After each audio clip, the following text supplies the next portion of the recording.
storytelling. Cultural relevance, brands speak in our languages, embrace our identities. There's a sense of not just the convention, the correction.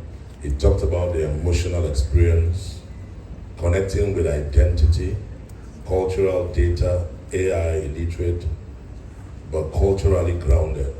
He talked about cultural custodians, and he landed at imaginary storytelling. And he said stories that nourish, and I remember Bonvita. Thought bearers, that's who we should be. Stories that illuminate, not through pity, but pride. And then getting to see myself being asked to talk about how to maintain authenticity in tech-driven marketing. It was very, the stage was set. So I would like to share some of my thoughts. Like my brother Stephen said, really more for the next generation who are sitting here. For those of us who've made a shift from monologue to dialogue, I'm a student of traditional marketing, but a convert in digital.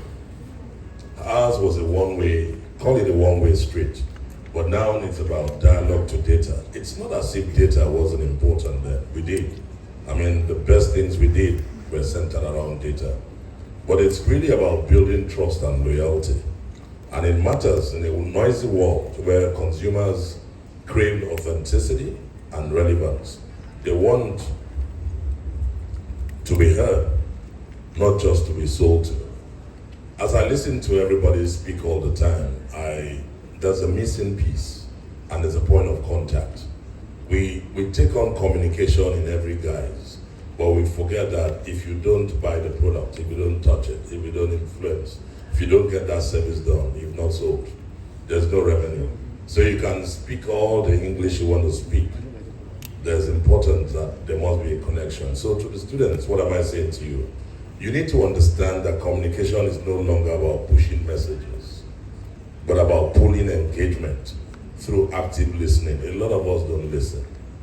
We don't listen to ourselves, and we don't listen to the consumer.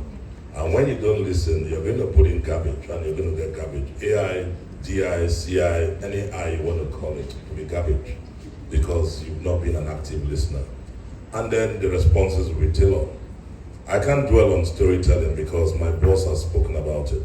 But let me speak to the fact that those of us that are practitioners, we must invest in crafting compelling narratives. I think it's very embarrassing when I watch and I listen to some brands and some communication these days.